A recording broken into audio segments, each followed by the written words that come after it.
নমস্কার। দেখুন, আজ একজন কীর্তনীয়াকে নিয়ে আসলাম। নামটি হচ্ছে রাধাপদ ঘোষ। কীর্তনটি শুনুন, তারপরে বুঝতে পারবেন। চাংশ কলাপংশ কৃষ্ণস্তু ভগবান স্বয়ং। কৃষ্ণ একুলি ঈশ্বর আর সব ভৃত্য। আরেকটু শুনে নিই। যারে জইছে নাচায় সে তৈছে করে নৃত্য।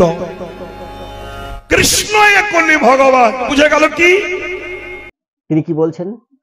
একা কৃষ্ণ ভগবান, আদার্স প্রমুখ যে দেব দেবী আছে, শিব, দুর্গা, কালী, লক্ষ্মী, সরস্বতী, এসব ভৃত্য। কি বললেন ইনি? ইনি বলছেন কৃষ্ণস্তু ভগবান স্বয়ং আর সব ভৃত্য, যারে জৈসে নাচায় সে তৈসে করে নৃত্য। কি বলছেন ইনি? তারপর বলছে শিব, দুর্গা, কালী, লক্ষ্মী, সরস্বতী সব চাকর, ভৃত্য।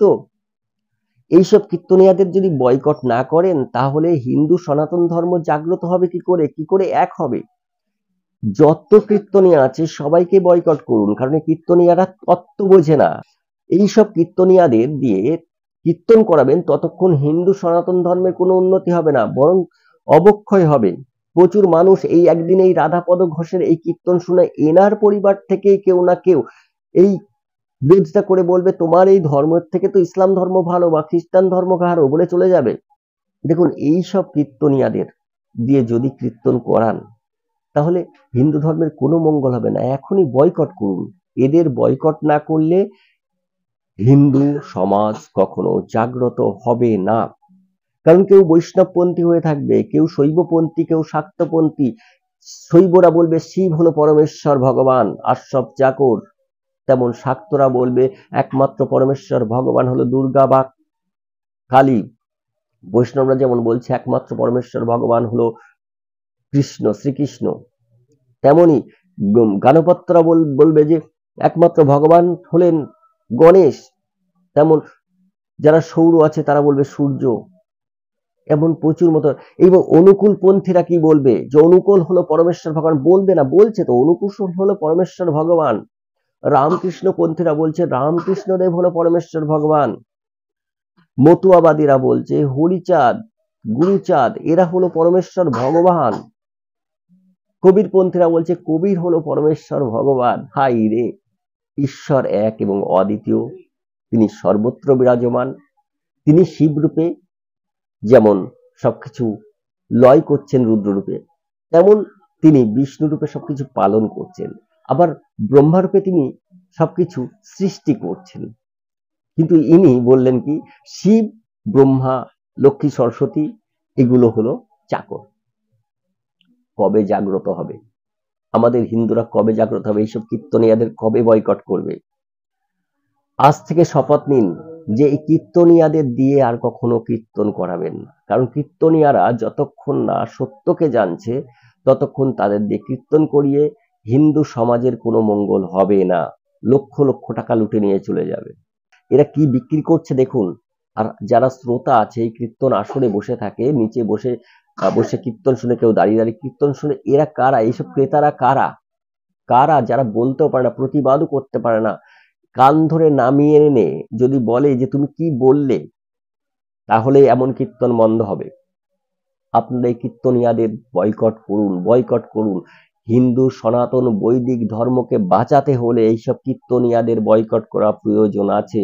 এরা ধর্মের নামে ব্যবসা করে খাচ্ছে, আর বিভিন্ন সম্প্রদায় ধর্মের নামে ব্যবসা করছে। আর তার জন্যই তো আজ হিন্দু ধর্মের এত বদনাম হচ্ছে।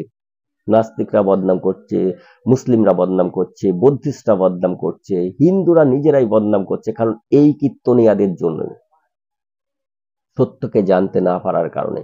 যদি কোনো তত্ত্ব তুলে ধরতো, এমন তত্ত্ব যেমন আমি তুলে ধরার চেষ্টা করি, আপনাদের সামনে বুঝিয়ে দেওয়ার চেষ্টা করি, কিন্তু রিসেন্টলি আমি খুব একটা ওই বিষয়ে বলতে পারছি না, কারণ কিছু কিছু ভিডিও আসছে যে ভিডিওগুলো নিয়ে বলার দরকার আছে। আমি তো গীতার উপরে আপনাদের কাছে তত্ত্ব তুলে ধরার চেষ্টা করছিলাম।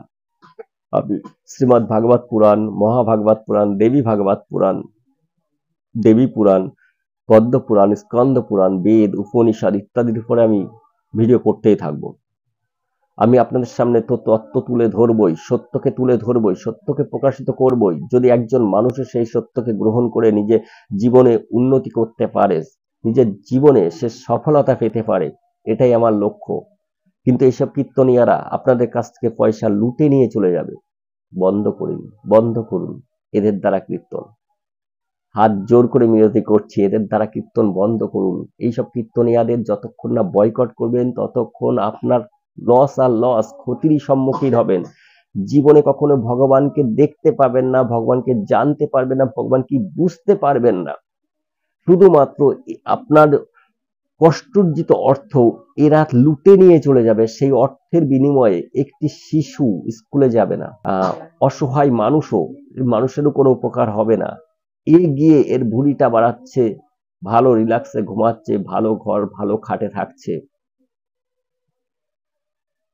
দয়া করে এদের মতো কীর্তনিয়ারা অনেক লুটে নিয়েছে আপনাদের, এখন থেকে বন্ধ করে দিন।